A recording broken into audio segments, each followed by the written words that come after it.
कहते हैं एक दिन इन्होंने रानी पद्मिनी को देख लिया और देखते पंडित जी नीचे गिर गए। रतन सिंह कहानियां और आगे कि भाई अलाउद्दीन को ऊपर बुलाया गया, अलाउद्दीन को एक जगह बिठाया गया और पद्मिनी ऊपर खड़ी थी, इधर एक शीशा लगा हुआ था, उस शीशे में पद्मिनी की तस्वीर बन रही थी, नीचे एक तालाब था, वो छाया वहां से रिफ्लेक्ट होकर तालाब में चमक रही, जनता जीने नहीं दे रही थी। आता जाता टाबर ही पीछे से आवाज लगा था, ओ टोल टैक्स है। इसका मतलब अलाउद्दीन पद्मिनी के लिए आक्रमण तो नहीं कर रहा, आक्रमण किसके लिए कर रहा है? साम्राज्य विस्तार। फिर दूसरी बड़ी बात जो मैंने अभी आपको पद्मिनी की कहानी सुनाई थी पूरी झूठी है, ऐसा इतिहास के अंदर कुछ भी बात है कि पहले कहते हो श्रीलंका की राजकुमारी है, कहां की राजकुमारी है, फिर कहते हो सुंदर है, इसकी रानी थी। अब इसके लिए भी कहा जाता है कि ये सिंहल द्वीप की राजकुमारी थी। कहां की राजकुमारी थी? सिंहल मतलब वही श्रीलंका, ये सिंहल द्वीप की राजकुमारी। ऐसी कहानी है कि रतन सिंह जी जब अपने मेवाड़ के अंदर राज कर रहे थे, एक दिन रतन सिंह जी के पास एक तोता आया। कौन आया? और उस तोते ने आकर रतन सिंह जी यहां से 7 समंदर पार जैकलिन फर्नांडिस रहती है, वो श्रीलंका की है। कहां की है जैकलिन? कहां की है? श्रीलंका। तो कहा वो रहती है और इतनी सुंदर है, इतनी सुंदर है क्या ही बताऊं आपको, और आपको उससे ब्याह कर लेना चाहिए। और रतन सिंह जी उस तोते के पीछे पीछे चले गए, रुपए टक्के ज्यादा लेके नहीं गए थे, वहां जाते रुपए पैसे खत्म हो गए, श्रीलंका की राजकुमारी दिखी नहीं उनको। तो अब क्या करे वहां पे? तो कहते वहां सन्यासी बन गए, जोगी बन गए। 7 साल तक वहां जोगी के वेश में, सन्यासी के वेश में इधर उधर घूमते रहे। 7 साल बाद एक दिन गंधर्व से इनकी नजर रतन सिंह पर पड़ी और उन्होंने कहा कि यार जेंटलमैन, तुम शक्ल सूरत से तो थोड़े रॉयल फैमिली के बंदे से लगते हो, अच्छे परिवार के लगते हो, और ऐसे इस युवा अवस्था के अंदर भरी जवानी में सन्यास धारण करने का क्या कारण है तुम्हारे? और रतन सिंह जी ने कहा साहब मेरा सन्यास का कारण आपके महलों के अंदर मौजूद है। गंधर्व सेन को इस बात का पता चला, गंधर्व सेन बेचारा बड़ा राजी हुआ।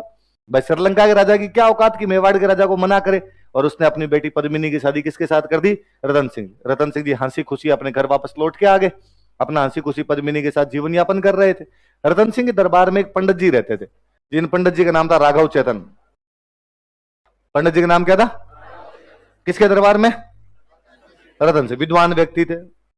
कहते हैं एक दिन इन्होंने रानी पद्मिनी को देख लिया और देखते पंडित जी नीचे गिर गए। रतन सिंह जी को ये बात पता चली, उन्होंने कहा पंडित जी दूसरों की लुगाइयों भी थी, खोटी खोटी नीत आप, और आज के बाद दरबार में दिखे ना मैं टांगे तोड़ दूंगा, भग यहां से। पंडित जी ने कहा हो जाता है यार कई बार इसके अंदर, थप्पड़ मारूंगा, भग यहां से। और पंडित जी को दरबार से निकाल दिया। पंडित जी की बेइज्जती भी, तो बंदा कहां जाए? तो दुश्मन का दुश्मन दोस्त होता है। तो पंडित जी चले गए अलाउद्दीन खिलजी के पास। अलाउद्दीन खिलजी भी विद्वान आदमियों को तो इज्जत हर जगह हो भाई। अलाउद्दीन अरे पंडित जी आगे आओ, आगे सबसे आगे बैठो, पीछे कहां बैठ गए, आगे आओ और बताओ क्या हालचाल आओगे। पंडित जी ने कहा मजे हैं, तू सुना अलाउद्दीन तेरे क्या है? तो अलाउद्दीन ने कहा मेरे तो खुद के मजे हैं। पंडित जी ने कहा तू भोला है, तेरे क्या है मजे हैं? मजे रतन सिंह है। और उसने पूरी बातें बताई। उसने कहा भाई साहब पानी पिए तो दिखता है यहां से। और फिर अपनी कहानी आगती है कि इसके चक्कर के अंदर अलाउद्दीन खिलजी ने अपने चित्तौड़ पर क्या कर दिया? आक्रमण। लेकिन चित्तौड़ का किला बहुत ऊंचा था, चित्तौड़ के किले को आप तोड़ नहीं सकते थे, तो अलाउद्दीन लास्ट में हार गया बेचारा। और हार के उसने कहा कि भाई मैं एक बार पद्मिनी को केवल देखना चाहता हूं। कहानियां और आगे कि भाई अलाउद्दीन को ऊपर बुलाया गया, अलाउद्दीन को एक जगह बिठाया गया और पद्मिनी ऊपर खड़ी थी, इधर एक शीशा लगा हुआ था, उस शीशे में पद्मिनी की तस्वीर बन रही थी, नीचे एक तालाब था, वो छाया वहां से रिफ्लेक्ट होकर तालाब में चमक रही थी, और वो छाया उसको दिखाई गई, तालाब में पड़ता हुआ प्रतिबिंब, वो रिफ्लेक्शन जो था उसे दिखाया गया। कहते अलाउद्दीन ने वो प्रतिबिंब देखा और उसने कहा थैंक यू, और वो यहां से ही वापस चला गया। और कहते जब वो नीचे जा रहा था चित्तौड़ के किले से, तो रतन सिंह जी उसको सी ऑफ करने के लिए गए, और जैसे नीचे वहां पर पहुंचे, अलाउद्दीन जगीरा की तरह कमीनापन कूट कूट के भरा हुआ था उसमें, उसने रतन सिंह जी को गिरफ्तार कर लिया और उसने कहा जब तक पद्मिनी मेरे पास नहीं आएगी तब तक मैं छोड़ूंगा नहीं। पद्मिनी को ये बात पता चली, तो कहते पद्मिनी के एक भैया थे जिनका नाम था गोरा। क्या नाम था? और एक भतीजे थे जिनका नाम था बादल। भैया का नाम तो क्या था? गोरा, और भतीजे का नाम बादल। तो उन्होंने अपने भाई, और ये दोनों आपस में भी चाचा भतीजा थे, इनको बुलाया, इनको बुला के कहा कि भाई अब राखी के बंधन के फर्ज को निभाने का समय आ चुका है और हमें क्या करना चाहिए। तीनों ने मिलकर प्लानिंग की। कहते पद्मिनी जितनी सुंदर थे उतने बुद्धिमान हुआ करते। अलाउद्दीन के पास मैसेज किया कि भाई पद्मिनी राजा रतन सिंह के पास आने के लिए तैयार है, लेकिन जब रानी पद्मिनी आएगी तो उनके साथ उनकी नौकरानियां और आएगी। तो अलाउद्दीन ने कहा ओ भेजो, तो क्या है उसमें। तो कहा कि भाई पहले वो महिलाएं घर से बाहर पैदल तो जाती नहीं थी, पालकियों में बैठ बैठ के जाती। एक पालकी को उठाने के लिए कितने बंदे थे? 4। तो 4 नीचे पालकी उठाने वाले सैनिक। सारी पालकियों में महिलाएं बिठाई नहीं, सबके अंदर सैनिक। ऐसे 100-150 पालकियां तैयार की। आगे आगे पालकी के अंदर पद्मिनी बैठी। अलाउद्दीन के कैंप के पास पहुंचे, वहां जाके फिर एक मैसेज किया कि पद्मिनी अंतिम बार राजा रतन सिंह से मिलना चाहती है। और पद्मिनी को मिलने के लिए भेजा गया। वहां पद्मिनी जितने सुंदर थे, जितने बुद्धिमान थे, उतने बहादुर थे, उतने वीर थे। और उन्होंने वहां पर जो 2, 5, 7, 10 बॉडीगार्ड खड़े थे उनको मार दिया और रतन सिंह को लेके वहां से निकल गई। ये बात जब तक अलाउद्दीन को पता चलता कि रानी पद्मिनी खुद तो गई, वो गई साथ में किसको ले गई, और ये जब तक लड़ने के लिए तैयार होते तब तक इनका मुकाबला करने के लिए सामने तैयार कौन खड़े थे? ऐसा कहा जाता उस लड़ाई में गोरा लड़ता हुआ कहां आ गया था? बादल अपनी सेना को पीछे लेते लेता चित्तौड़ के किले के अंदर घुस जाता है। अलाउद्दीन खिलजी अब खार खा गया भयंकर तरीके से। 8 महीने का घेरा डाल के चित्तौड़ के बाहर बैठा रहा। तब तक किले के अंदर का अनाज खत्म हो गया, किले के अंदर का पानी खत्म हो गया। अब और कोई तरीका नहीं था, भूख और प्यास से मरेंगे, इससे अच्छा तो क्या कर लिया जाए? साका। और कहते हैं रतन सिंह साका करते हैं, जिसमें रानी पद्मिनी जोहर कर लेती है और रतन सिंह ने क्या कर लिया था? केसरिया। ये चित्तौड़ का पहला साका था।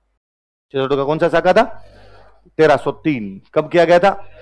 1303 ईस्वी के अंदर किया गया था। पल्ले बड़ी बात। तो पद्मिनी की सुंदरता के बारे में अलाउद्दीन को बताने वाला आदमी कौन था? बताया कि अपने राजस्थान में 2 किले सबसे महत्वपूर्ण थे, चित्तौड़ और रणथंभौर। कौन कौन से? अलाउद्दीन खिलजी 1301 में रणथंभौर जीत चुका था। स्वाभाविक रूप से उसका अगला निशाना कहां पर होगा? चित्तौड़। एक और बड़ी जोरदार चीज देखो, दिल्ली से गुजरात जाओगे तो आपको राजस्थान के अंदर से होकर जाना पड़ेगा। अलाउद्दीन खिलजी जब गुजरात पर अटैक करने के लिए जा रहा था, तब अपने यहां पे चित्तौड़ में राजा हुआ करते समर सिंह। चित्तौड़ में राजा कौन थे?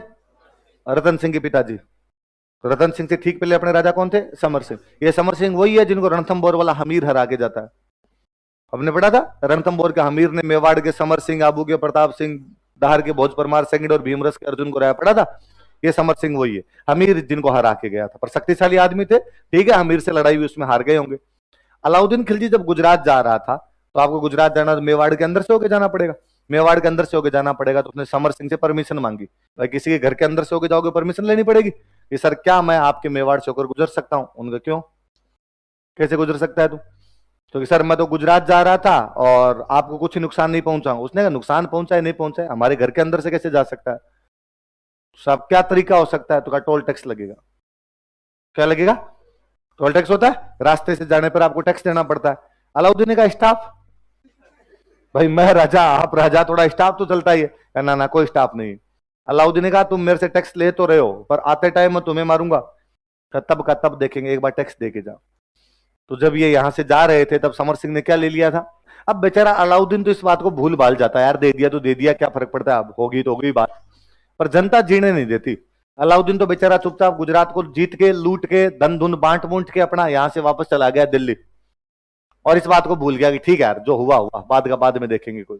लेकिन अब दिल्ली में अलाउद्दीन कभी अपने दरबार में, भरे दरबार के अंदर बोले कि मैं हिंदुस्तान का सुल्तान हूं और हिंदुस्तान के सारे राजा मेरे से डरते हैं, मैं जाता हूं लोगों की गिग्गी बन जाती है।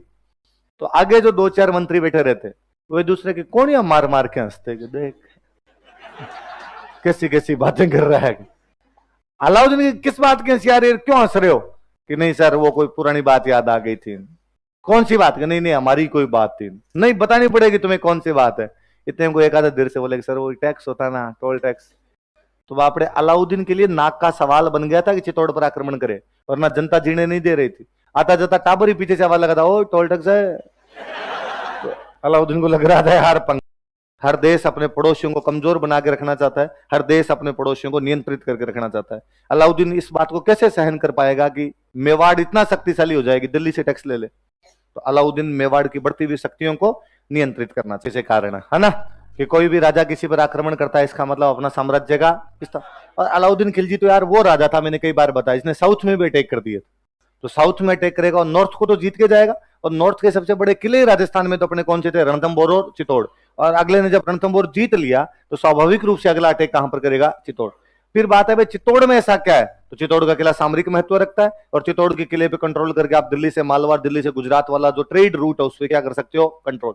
फिर दो बात, समर सिंह टैक्स ले लेता है, जैतर सिंह इल्तुतमिश को हरा के भगाता है, इसका मतलब चित्तौड़ की शक्तियां बढ़ रही है। तो कोई आदमी कभी नहीं चाहेगा कि पड़ोसी शक्तिशाली हो जाए। है बात समझ में?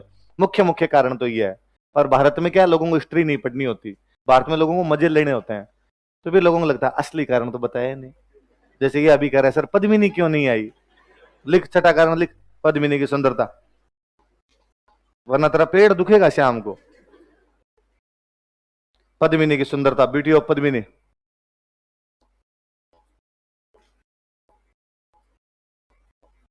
बाकी ऐसा कोई कारण नहीं। क्यों कारण नहीं, मैं दो दो तरीके बताता हूं। एक तो यदि हम कहें कि अलाउद्दीन ने पद्मिनी के लिए आक्रमण किया था, यदि इस बात को माना जाए, फिर कोई कहेगा यार अलाउद्दीन ने जालोर पर अटैक क्यों किया, सिवाना पर अटैक क्यों किया, रणथंबोर पर अटैक क्यों किया और साउथ इंडिया पर अटैक क्यों किया, वहां तो पद्मिनियां नहीं थी।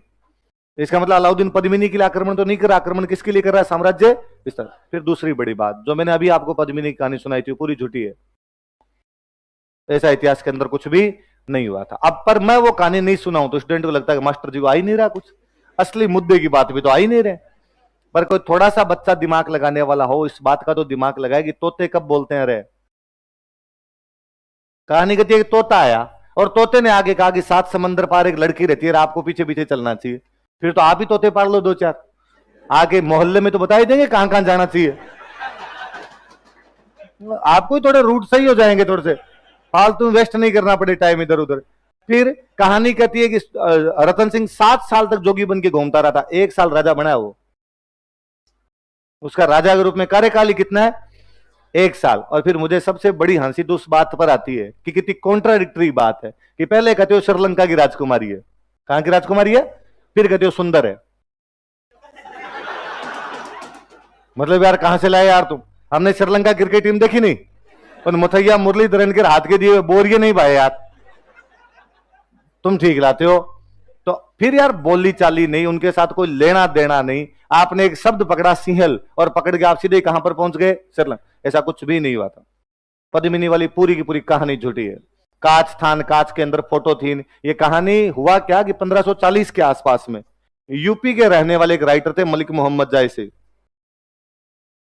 कहां के रहने वाले, यूपी के रहने वाले एक राइटर थे जिनका नाम क्या था, और इन्होंने एक बुक लिखी पद्मावत। कौन सी बुक लिखी, अवधी भाषा में। कौन सी भाषा में, अवधी भाषा आप सब लोगों को आती है। हनुमान चालीसा पूरा अवधी भाषा में है। हनुमान चालीसा याद होगा। हनुमान चालीसा की जो भाषा है वो कौन सी है, अयोध्या आसपास का इलाका अवध कहलाता है। अवध की जो भाषा वो कौन सी होगी, अवधी। तो पद्मावत कौन सी भाषा के अंदर है, अवधी। कब की है, 1540। पद्मिनी वाली घटना कब की है, 1303। एक तो घटना के 237 साल बाद लिखी गई। घटना कितनी साल बाद लिखी गई, और इतनी सालों में पता नहीं कितने नमक मिर्च लगते हैं, इतने सालों में कहानियों के रूप चेंज हो जाते हैं। फिर सबसे बड़ी बात, मलिक मोहम्मद जायसी इतिहास नहीं है, मलिक मोहम्मद जायसी कवि है, और कवि कल्पनाएं करता है, और कवि कल्पनाओं में कुछ लिख सकता है। हम पढ़ते हैं बाकायदा, जहां ना पहुंचे रवि। तो यदि किसी कवि ने कविता के अंदर लिख रखा है कि लड़की की चाल हिरणी जैसी है, तो लड़की हिरणी की तरह थोड़ी चलती है। कुलान से मार मार के कौन कौन लड़कियां चलती है, पर कवि की कल्पना और अपने उसके अंदर भी राजी होते हैं, बस इतना ही है, और इसका कुछ ही मतलब नहीं है। तो पद्मिनी वाला पूरा प्लॉट ही झूठा है। पद्मिनी से इस प्रकार की जो भी संबंधित बातें हैं वो केवल मलिक मोहम्मद जायसी की इस घटना के बाद में शुरू हुई। और वैसे भी कोई घटना किसी घटना के जितने दिन बाद में जाएगी उसके अंदर उतनी चीजें जुड़ती चली जाएगी। फिर वो मैंने एक दिन आपको हंस वाली कहानी सुनाई होगी, खलील जिब्रान वाली बात बताई थी कि खलील जिब्रान एक सीरिया के राइटर हुए। खलील जिब्रान अपनी एक कहानी लिखते हैं, उस कहानी में लिखते हैं कि एक बार एक गांव के अंदर कुछ लड़के चौराहे पर खड़े थे और उन्होंने देखा कि एक गांव के अंदर से 7 हंसों का जोड़ा जुड़ता, बताई थी ना मैंने कि वहां 7 हंसों का जोड़ा एक उड़ता हुआ जा रहा था, और किसी एक लड़के ने कहा कि यार उसमें देखो, एक वो जो हंस है उसके राइट पैर के पास एक छोटा काला सा दाग है। और सबने देखा कि हाँ यार वहां छोटा काला सा एक दाग है। और अब वो उन्होंने गांव के अंदर आके बात बताई, उन्होंने कहा हमने 7 सफेद हंस देखे, उनमें एक हंस का इतना बड़ा काला दाग था। आज भी उस गांव में वो कहानी सुनाई जाती है कि हमारे यहां पर 7 काले हंस थे, 7 धीरे धीरे बढ़ते बढ़ते बढ़ते बढ़ते वो हो गए। वो मैं हमेशा कहता हूं कि मैंने अभी आपको पद्मिनी वाली कहानी सुनाई, मैंने आपको ये कहा भाई पद्मिनी सुंदर थी, उसके यहां से पानी दिखता था, ये बात बताई। आप घर पे जाके जब अपने रूममेट को सुनाते हो तो मेरे से 2 लगा के सुनाते हो, 2 नमक मिर्च अपनी तरफ से लगाते हो, और आप कहते हो भाई साहब हो पूछ मत तू। अरे मैं बता ही नहीं सकता, वर्णन नहीं कर सकता, मैंने ऐसी कोई बातें नहीं बताई, पर आप बता दोगे, आपका फ्रेंड आगे जाके और अपने तरफ से इस्तेमाल करता होगा भाई साहब इससे पहले ना तो कभी कभी ऐसी सुंदरी हुई थी, ना कभी ऐसी होगी। अच्छा, सबसे बड़ी बात है हमारे इतिहासकारों ने पद्मावत के अलावा बाकी किसी सोर्स को चेक भी नहीं किया। हमारे यदि सोर्स को थोड़े बहुत भी चेक कर लिए जाते तो कहानी थोड़ी बहुत फिर भी ढंग की हो जाती। हमारे राजस्थान के सोर्स ये कहते हैं कि पद्मिनी पुगल की राजकुमारी थी। कहां की राजकुमारी थी? बीकानेर के अंदर एक जगह पड़ती है पुगल, कि वो पुगल की राजकुमारी थी। ये पुगल शब्द पद्मावत के अंदर आते आते उसने बना दिया सिंगल। अब पुगल पुगल पुगल करते करते वहां तक उसके बाद सिंगल पहुंचा होगा यार कोई, और उसने सिंगल को अपने इतिहासकारों ने बना लिया सिंहल। आज उसने बेचारे ने ऐसा कुछ ही नहीं लिखा कि श्रीलंका की थी, अपने वाला उनका सिंगल लिखा है, इसका मतलब क्या होगा? सिंहल, और सिंहल है इसका मतलब क्या होगा? बाकी पुगल के लिए अपने राजस्थान के सोर्स खूब सारे कहते हैं कि पद्मिनी पुगल की राजकुमारी हुआ करती। अपने खूब सारे दोहे हैं कि पुगल गडरी पद्मणी तू रानी सिरमोड़, जैसलमेर जलम लियोन परणी गढ़ची तोड़। कि ये पुगल की पद्मिनी तू सभी रानियों में सिरमौर है, जैसलमेर रियासत में तेरा जन्म हुआ और चित्तौड़ रियासत में तेरी शादी हुई। तब पुगल जैसलमेर रियासत के अंतर्गत आया करता था। जैसलमेर के राजा का एक भाई था पुण्यपाल सिंह भाटी, वो पुगल जाके माइग्रेट हो गया था, उसकी बेटी थी पद्मिनी। आज भी पश्चिमी राजस्थान के अंदर यदि कोई लड़का ज्यादा नखरे करे, वैसे शादी नहीं करूंगा, लंबी नहीं है, पतली नहीं, तो घर वाले कह देते हैं क्या ठीक है, देख लेंगे कौन से पुगल की पद्मणी आएगी। आज भी पद्मणियों को तो कहां की माना जाता है? पुगल की माना जाता है। तो कहानी फिर भी थोड़ी बहुत सच्ची लगती। अब तो मैंने जो भी पूरी कहानी सुनाई थी पूरी पूरी झूठी है, ऐसा बीच के अंदर कुछ भी नहीं हुआ था। इसलिए ये कारण लिखो तो सबसे लास्ट में लिखना, नहीं भी लिखोगे तो भी चलेगा। ऐसा अलाउद्दीन खिलजी के आक्रमण के पीछे कोई भी कारण नहीं था, पर फिर भी आपका जीव मुझे पता है मानेगा नहीं, तो लास्ट में अटका देना कि रानी पद्मिनी की सुंदरता।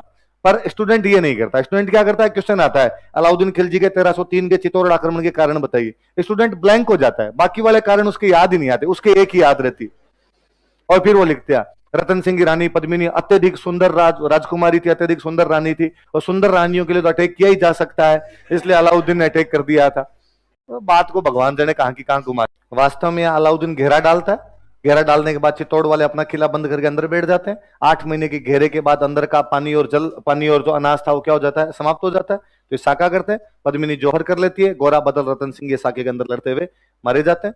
अलाउद्दीन यहां पर कब्जा कर लेता है, और अलाउद्दीन पे गुस्से में था, 8 महीने तक बाहर बैठा रहा, वो अंदर गुस्से में था। जैसे वो अंदर घुसा, अंदर किले में निर्दोष पब्लिक बैठी थी। चित्तौड़ का किला बड़ा विशाल काय किला है, कहते हैं चित्तौड़ के किले में 30,000 लोग अंदर रखे जा सकते थे।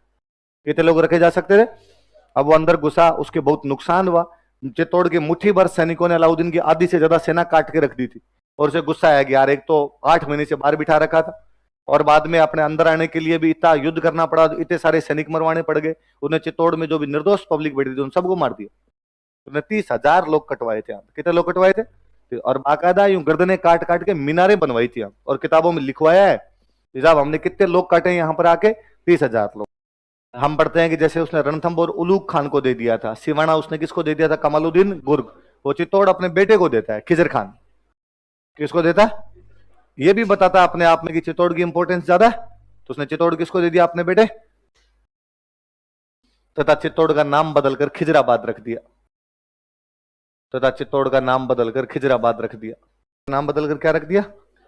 चित्तौड़ के किले में एक दरगाह बनी हुई थी, दाहिबी पीर की दरगाह। कौन सी दरगाह?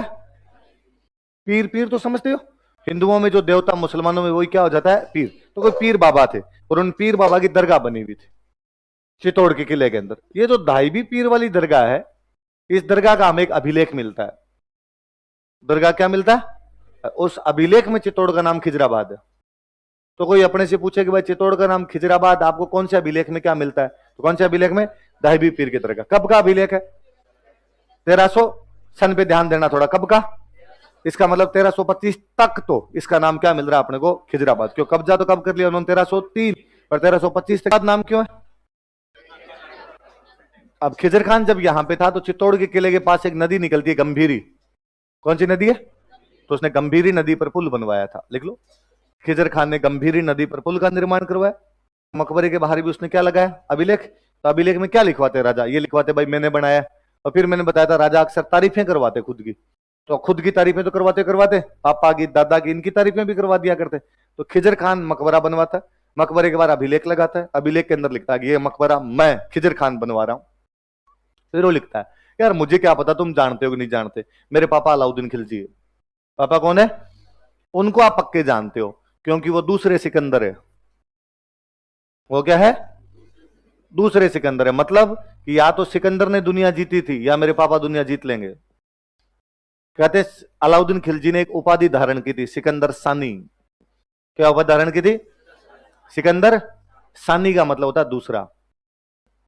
सानी का मतलब क्या होता है? जैसे है ना, अपने किसी को बोलते हैं यार उसका कोई सानी नहीं है, तो इसका मतलब उसके जैसा कोई भी दूसरा। तो फारसी भाषा में दूसरे को क्या बोलते हैं? सानी। तो उसने सिकंदर सानी की उपाधि धारण कर रखी, तो वो यहां पर लिखता है कि मेरे पिताजी सिकंदर सानी है, इसका मतलब पिताजी क्या है मेरे। जैसे सिकंदर, सिकंदर तो जानते हो, अलेक्जेंडर। जैसे अलेक्जेंडर ने दुनिया जीती थी, वैसे दुनिया कौन जीतेगा? अलाउद्दीन खिलजी। क्यों जीत लेगा भाई, ऐसा तेरे पापा में क्या है? उसने कहा पापा इस भगवान है। तो मेरे पापा ईश्वर की छाया है। क्या है? ईश्वर की छाया और संसार का रक्षक है। तो इस मकबरे वाले अभिलेख में अलाउद्दीन खिलजी की खूब सारी तारीफें हैं। क्या क्या कहा गया अलाउद्दीन खिलजी को, बताओ देखे। दूसरा सिकंदर, ईश्वर की छाया और संसार। 1311 में अलाउद्दीन खिलजी जालोर जीत लेता है। 11 में अलाउद्दीन क्या जीत लेता है? कानड़देव सोनगरा और वीरमदेव सोनगरा साके में लड़ते हुए मारे जाते हैं। कानड़देव सोनगरा का एक छोटा भाई अलाउद्दीन गिरफ्तार कर लेता है, मालदेव सोनगरा। किसको गिरफ्तार कर लेता है? मालदेव सोनगरा जिंदा पकड़ लिया गया, गिरफ्तार कर लिया गया, इसने सरेंडर कर दिया। सरेंडर कर दिया तो अलाउद्दीन खिलजी इसको दिल्ली ले गया अपने साथ। अब मालदेव सोनगरा कहां पर चला गया? दिल्ली। इधर आपके खिजर खान को चित्तौड़ में रहते रहते 7-8 साल हो गए। 1303 में आया बेचारा, 1311 हो गया, 8 साल सीधे सीधे हो गए। उसका मन लगना बंद हो गया।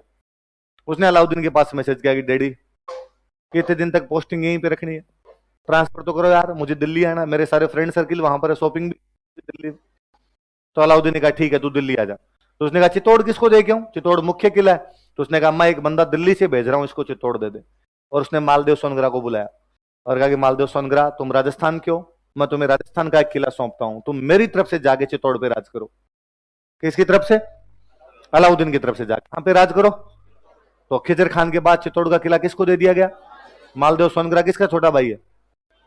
कान्नेर सोन। किसका छोटा भाई है? कान्नेर। मालदेव सोनगरा के मूछें थी बड़ी बड़ी, इसलिए नाम ही था इसका मूछड़ा मालदेव। क्या बोलते थे इसको?